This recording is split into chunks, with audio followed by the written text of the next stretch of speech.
Again, it's good to be able to be here with you again on this as we further our discussion of temptations and suffering and the providence of God. In this lesson, we're going to be looking at Paul's thorn in the flesh, 2 Corinthians chapter 12, verses 7 through 10. This is important because Paul, as a great spiritual man, had a problem, but he did not get it removed. And that's important to us because many times we have problems as well. And we have to suffer with those problems too. And oftentimes people think that as Christians, we should not have to do that. God ought to remove all our problems. Well, he didn't do it with Paul. So if he did not do it with Paul, then certainly I think we can gain something from Paul's experience that should help us as we undergo similar trials. In this text, in 2 Corinthians 12, Paul speaks of his thorn in the flesh, which greatly bothered him. He even prayed 3 times that God would remove the thorn, but he did not do so. Instead, God gave him an answer that greatly encouraged him. And his answer can encourage us as well. Now first, let's look at the context. In chapters 10 and 11, Paul was defending his apostleship. Apparently, some were criticizing Paul and his apostleship because Paul was not physically impressive. He was not a very impressive speaker either. And so both physically and speaking, he was not impressive. So apparently some were saying that, well, surely you're not an apostle, because an apostle would be able to do those things better, or at least look better, and so forth. Maybe others were boasting that they were more impressive than Paul. They were better looking. They were bigger physically. They were in better health than Paul. Or maybe they could speak better than Paul. And therefore they thought, well, they are better than Paul as far as spiritually speaking is concerned. Because they compared themselves physically to Paul and therefore used that to prove their spiritual superiority as well. Well, of course, we can't do that, but nevertheless, people often try to do that. For instance, in our modern world, many want to compare themselves with others. Some point to their religious experience to maybe prove their discipleship. And if you have not had a religious experience, then they will use that to prove that they're more spiritual minded than you. Others may point to an answer to prayer, such as a new job. They prayed for a new job and immediately it came, or various other things. And because they can point to certain specific answers to prayers, then again, they will try to say that maybe they're more spiritual than you. Some point to their emotional excitement. That is, feelings of power and enthusiasm and emotions when they're thinking about God and worshiping God and so forth. And because of this, then they will likewise say that they are more spiritual or closer to God than you. Regardless of which one it may be, or even others, you find many will point to various things like this and try to say then that they are closer to God, or God is more pleasing to them or with them than maybe God is pleased with you in your life. Well, those are external things. You cannot point to those things as proof of your spirituality or your relationship with God. Because if you look at those things, then Paul would not appear to be very spiritual either. You see, understanding why God did not remove the thorn and how Paul responded to this can encourage us when we're facing persecution or affliction. So now let's look at some questions as we examine this particular thing in Paul's life. First of all, we ask the question, what was Paul's thorn in the flesh? Of course, we do not know for sure. There have been many speculations and opinions being proposed. Some think it's pain in the ear or maybe pain in the head. Others thought it was some kind of a speech impediment, maybe a stammering speech or something.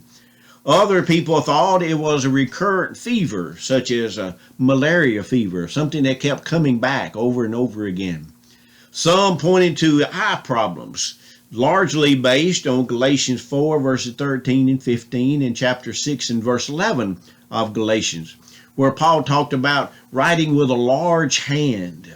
And so people propose then that Paul could not see very well, and they think, well, this was Paul's thorn in the flesh. Many believe it was referring to the perennial persecutions that he suffered. In the Old Testament, the term adversaries are sometimes referred to as thorns in your sides. For instance, Numbers 33 and verse 55, and then also Judges chapter 2 and verse 3. In like manner, there is no metaphorical use of this term in regards to illnesses or temptation. So only adversaries or persecutions is referred to in the Old Testament as thorns in your side. This thorn is also said to be a messenger of Satan. The subject of 2 Corinthians 10 through 13 is Paul's opponents, all of whom, of course, were serving Satan. And Paul parallels the word thorn with a weakness in which he will glory. Now again, if you look at chapters 11, 12, and 13 of 2 Corinthians, Paul connects his weakness with persecution. And so all of these terms together indicate that possibly his thorn in the flesh might be the persecutions that continually plagued him as he went from place to place to place. The persecutions always followed him. Indeed, they were a thorn in the flesh. Now, so we don't know exactly what the thorn in the flesh was, and it's not really important. What is important is how Paul handled the thorn in the flesh. So why was the thorn given? We find in chapter 12 and verse 7 exactly why Paul's thorn in the flesh was given to him. And Paul there says, "And lest I should be exalted above measure by the abundance of the revelations, a thorn in the flesh was given to me, a messenger of Satan to buffet me, lest I be exalted above measure." So Paul said he was given to him lest he be exalted above measure. Or in other words, it was given to him so that Paul would not become prideful about his spiritual accomplishments or his spiritual blessings. Indeed, I think Paul could have very easily become prideful. Because look at what Paul had gift-wise, from a spiritual standpoint. We know at least once he raised a person from the dead. One time we read about a poisonous snake bit him, and yet no harm came to him. In 1 Corinthians 14:18, Paul said he's spoken in tongues more than anyone else. So Paul had great spiritual abilities, a miraculous measure of Holy Spirit. Probably did more miracles than many other people. He also received visions from heaven. Earlier in this same chapter, he said that he was caught up into the third heaven. Most people think that's a reference to going into heaven itself. And he said, I don't know whether it was real or just a vision, but regardless of the situation, it didn't really matter. Paul said he was caught up into heaven itself and had a vision of heaven. So with all of these things going for him spiritual-wise, then certainly it would have been easy for him to be filled with pride. And I think it would also have been very easy for the church to exalt him very highly, which would only add to his possibility or his tendency to become prideful. We need to realize that Satan may be agent of our adversity as well. As we said, Paul says here that the thorn in the flesh was a messenger of Satan. In other words, it came from Satan, and Satan intended it for evil. But God can bring good from evil. You see, good things can come from bad things or bad episodes or bad happenings. And I think this is one of those occasions. The thorn in the flesh itself was something bad. It was painful for Paul. But the result of it was good. And so God can bring good from evil. And so even though Satan brought this upon Paul, undoubtedly to cause him discomfort or to suffer, maybe even in an effort to stop his work or to hinder his work, and yet God brought good out of it. Paul also said that he used this thorn in the flesh to buffet himself. The word buffet means to strike with the fist. Thus, it means to strive against or to contend, or we might say to fight. Paul buffeted himself to keep his body under control, 1 Corinthians 9 and verse 27. However, in this case, this thorn in the flesh was brought on by Satan. Nevertheless, God allowed this to happen in order to keep Paul humble. We need to realize that humility is a necessary trait for God's people. You see, we're often guilty of pride ourselves.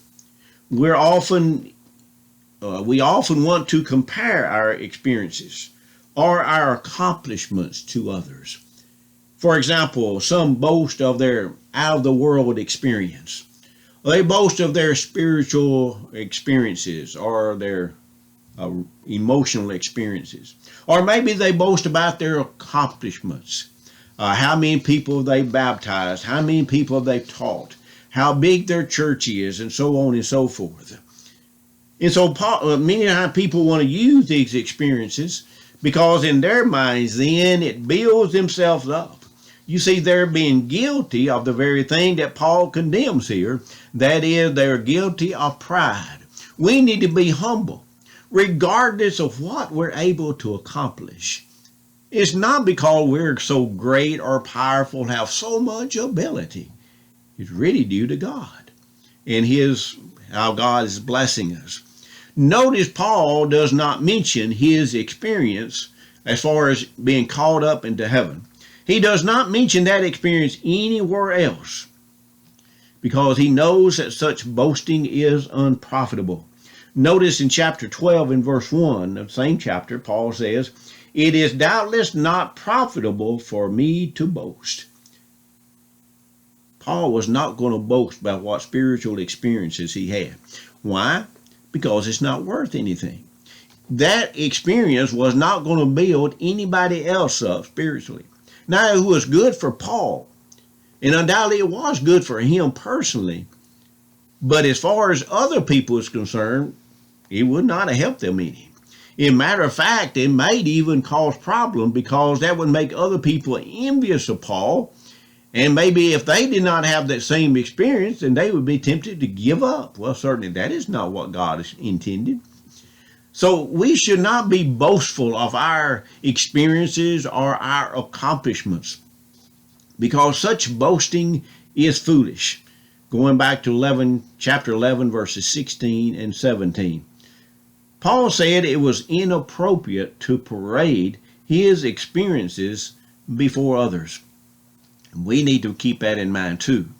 Again, like we said, do not parade or exalt yourself above others and parade your accomplishments or your experiences about what you've accomplished before others, because that will lead to maybe boasting, more boasting. It leads to envy, it leads to pride on your part, and it does not cause anybody any good. Look at Luke 18, verse 14. Here Christ says, "For everyone who exalts himself will be humbled, and he who humbles himself will be exalted." God hates pride. God will have no relationship with a prideful person. So we need to carefully guard against pride. Make sure that we remain humble. Well, if it was important for Paul to remain humble, then certainly it's important for us to remain humble as well. Because Paul certainly had a lot more going for him than we do. And he had more reasons to be prideful than what we ever will. And yet God wanted Paul to remain humble. Look at 1 Peter 5, verses 5 and 6. There Peter says, "Yes, all of you be submissive to one another, and be clothed with humility. For God resists the proud, but gives grace to the humble." You see, sometimes we may need outside help to keep us humble. apparently Paul needed outside help to keep him humble. So how did Paul react to this thorn in the flesh? Well, first of all, being human, he wanted to get rid of it. And I think all of us can understand that. You know, we've all had some physical pain in our life. And if you're like me, as soon as you got it, you want to get rid of it somehow or the other. You want to take some medicine or whatever you could to cure it. You did not want to endure physical pain. Well, Paul did not either. And so he wanted to get rid of it. 3 times he pleaded to God for it to be removed. And yet he did not receive the answer that he wanted. Now we might expect here then that Paul would tell us of the great victory over pain that came through prayer. In other words, if he had to keep the thorn, then we might say that he would boast about the great victory he had by being able to overcome the pain or being able to bear the pain. And he was able to bear it through the prayer that he prayed, and God blessed him, and so on and so forth. But actually, we find the opposite answer to that. You see, there was no easy solution to this. Let's look at verse 8. Paul said, "Concerning this thing, I pleaded with the Lord 3 times that it might depart from me. And he said to me, my grace is sufficient for you, for my strength is made perfect in weakness. Therefore, most gladly, I will rather boast in my infirmities, that the power of Christ may rest upon me." You know what Paul did not say, "I received a great victory." If anything, Paul says, yeah, I had to keep suffering with this. You see, there was no easy answer to Paul's problem. We all like easy answers, don't we? But there is no easy answer many times. Exactly why we're suffering and how we're going to suffer and if we're going to get rid of it and so forth, those many times are not easy answers. The same was true in Paul's case. Other people have offered their versions of times when they were enabled through prayer to overcome great obstacles. And again, they will use this maybe to boast about their spiritual accomplishments or spirituality. Or they'll boast about how their prayers were powerful and how God answered their prayers, which implies God is certainly well pleased with them in their life. And that implies, of course, that if you do not experience similar things, well, you're either not praying or you're certainly not a spiritual person like that, because God will bless you too if you did it right.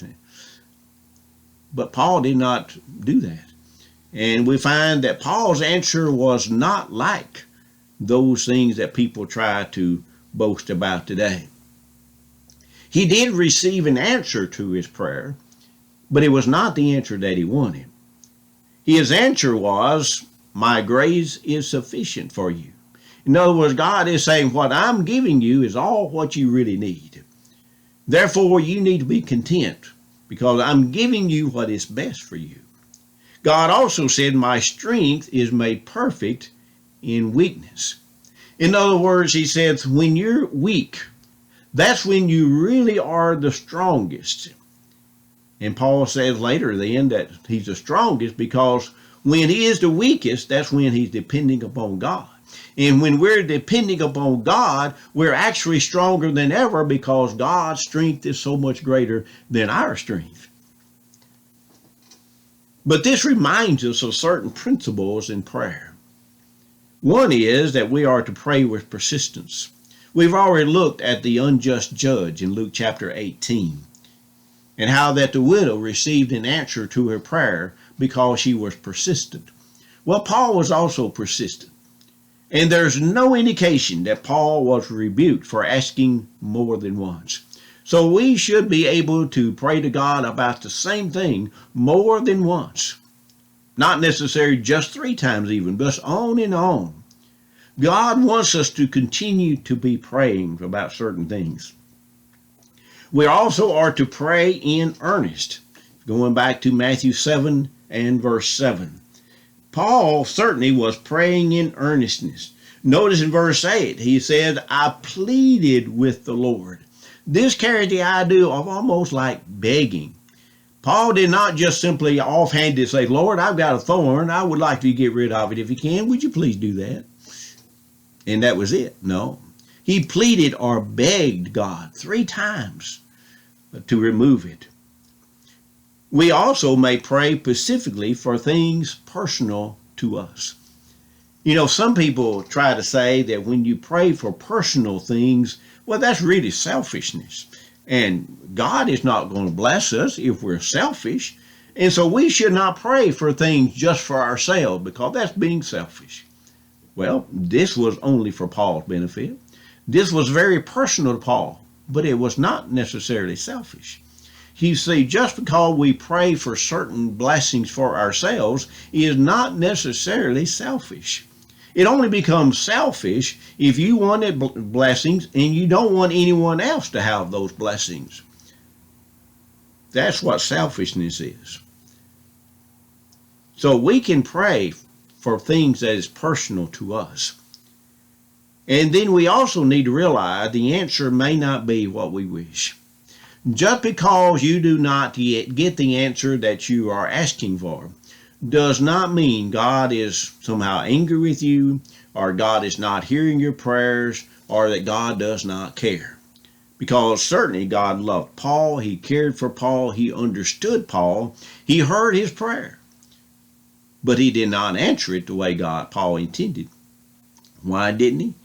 Because God knew what was best for Paul. You see, God will always give us what is best for us. Now, that may not be what we want. Many times it may not be what we want at the moment. But nevertheless, that's where trust in God comes in. That regardless of what life may bring us, we realize that God is in control and God will only allow good things to happen to us. Or at least God will only bring good things to us. So now let's look at the last part of this lesson, and that is Paul's reaction to God's answer. How did Paul react to God's answer? As we've already noticed, obviously it was not what Paul wanted. He wanted that thorn in the flesh to be removed completely, but it wasn't. So how did Paul react to that answer? Well, Paul, first of all, realized, or he heard a special blessing from God. And God said, my grace is sufficient to you. In other words, God's grace that Paul had already received was sufficient. God has promised that we will never lack the grace or the strength to endure the weakness or hardship that we may have. That's what he was promising to Paul. You will be able to endure this, and you can rest assured you'll have the grace to bear it. The same is true of us. Regardless of what suffering you may have, God will always grant you the grace or the strength to endure your weakness or hardship. And then also, Paul realized that it's in times of weakness and hardship that the Lord's strength can be experienced most completely. Now, this sounds completely wrong to us. If you looked at our modern books about self-help and power and so forth, they talk a lot about your own strength. They talk about your own self-assertiveness. They talk about your own self-confidence. Pride, in other words, pride in your own ability. Because this appeals to our fascination with power. We love to be independent. We love to think about what I can do on my own, with my own strength and my own intellect. And that's what these self-help books is all about. Utilizing the power that is within each one of us. Well, here, Paul is not talking about utilizing his power, but he's talking about relying upon the power of God. And God says, when you're relying upon the power of God, that's when you become stronger, and that's when God is glorified. You see, we can be tempted to think that no ministry can occur without certain symbols of power. Such things like a nice building, or maybe the latest electronic equipment, or maybe a talented personnel, great preacher and speakers, or maybe a large number of members so that everybody will be able to see this church. And we think if we had those things, oh, we would really grow then. But we don't have those things. So we're just going to be very slow about growing. We can't grow much. We can't accomplish much because we don't have those things, those external symbols of strength.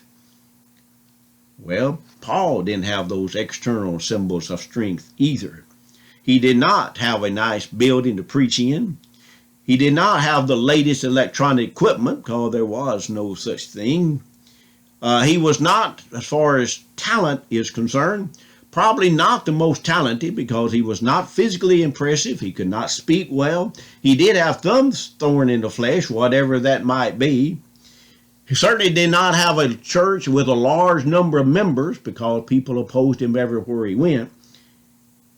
You see, under the standards that often people look at today, Jesus and his disciples were absolutely powerless. The cross symbolized human weakness, and yet out of this weakness came God's power. You see, when we are weak, that's when God is strong. And when we are depending upon God's power, that's when we become the strongest. It is in such times when we are weak that we really come to depend upon God and not upon our own strength and wisdom. And then in verse 9, Paul says, I will rather boast in my infirmities. Rather than moaning about his circumstances or going on what we might say a pity party, Paul said he will glory in his problems. You see, he realized it was in such infirmities that he had the power to experience the power of Christ. And he knew that God's power was much more impressive and much more powerful than his own strength. So he needed to depend upon the power of God. And therefore he realized really the thorn in the flesh was a benefit then in that regards. And then he said, I take pleasure in infirmities in verse 10. Now again, this sounds kind of odd. Paul saying he's taking pleasure in his infirmities. That is, pleasure in this thorn in the flesh, whatever it was. How could he be rejoicing over such a problem as the thorn in the flesh? Well, infirmities can be a time of rejoicing. For example, look at Romans 5 and verse 3. There Paul says, and not only that, but we also glory in tribulation, knowing that tribulation produces perseverance. You see, it is tribulations that develops the character that pleases God. James chapter 1, verses 2 through 4. So Paul realized that through persecutions, through tribulations, through suffering, through infirmities, that we gain spiritual strength, we gain perseverance, we gain wisdom. All of those things come about through those persecutions. Therefore, we should rejoice. Be glad in your infirmities, because if we use them the right way, good things can come from it. And then we also need to realize that we can be content even though we are not under the most pleasant circumstances. Look at Paul again in Philippians chapter 4, verses 11 through 13. There Paul said, not that I speak in regards to need, for I have learned in whatever state I am to be content. I know how to be abased. I know how to abound. Everywhere and in all things I have learned both to be full and to be hungry, both to abound and to suffer need. I can do all things through Christ who strengthens me. Notice Paul said, I've learned to be content. That means that this is not something that just automatically comes natural to you. It is something you have to learn, and it comes through undoubtedly suffering and experience that you're able to learn these things. But Paul said he's learned to be content. It didn't matter what situation he was in. If he had everything that he needed, then that was great. But if he was really in need, well, that's okay too, because he learned to be content. No matter where he was, he could be content. But how did he learn to be content? Look at verse 13. A verse that we've all quoted many times, I'm sure. I can do all things through Christ who strengthens me. Paul said, it is only through Christ that I have been able to gain this perspective, the strength by which I can be content even under adverse circumstances. You know, we often use this verse and take it out of context and try to say that if God is with me, I can do anything I want. That's not the point that Paul is making here. Paul is not saying you can do anything you want if God is only with you. No, but he is saying that you can be content. You can learn to suffer and still be content. You can learn to rejoice in tribulations even, if you depend upon Christ. But it's only through Christ that you'll be able to develop this attitude. And that's the attitude we need to develop, though, because the end result of this sufferings can be of great benefit to you, just as it was to the Apostle Paul. So now let's summarize what we've learned here by looking at the Apostle Paul. First of all, we might not know exactly what Paul's thorn in the flesh was, and some think this was really intended that way, because they think that if we really knew what his problem was, then that would leave a lot of people out. Let's say, for instance, Paul could not see very well. Well, if we could see fine, but we were under great physical persecution or physical problems, then we might say, well, Paul's thorn in the flesh was not nearly as tough as mine. Maybe that's what it was. But if we don't know what Paul's thorn in the flesh is, then it doesn't leave anyone out, does it? But there are certain principles that applies to all situations. Certain principles we can learn from Paul's experience that we should implicate as well in our lives. First of all, in times of infirmities, pray. Paul prayed 3 times. So we need to pray maybe more than once, maybe more than 3 times even, maybe several times. But when we have problems, pray. Now, don't just pray just in times of problems, but certainly that is one time when we need to pray, and that is when we have problems. But do not be surprised if the answer is not what you want. Paul, the great spiritual man of God, Paul, the inspired apostle, he did not get what he personally wanted either. So if Paul did not get everything that he wanted, then why do you think that you should get everything you want? You see, God has other things maybe in mind. God knows what is good for us, and he will give you what is good. God may choose not to remove the infirmity. And if he does not choose to remove the infirmity, we need to rest assured that God will give us the strength to endure it. He did that to Paul.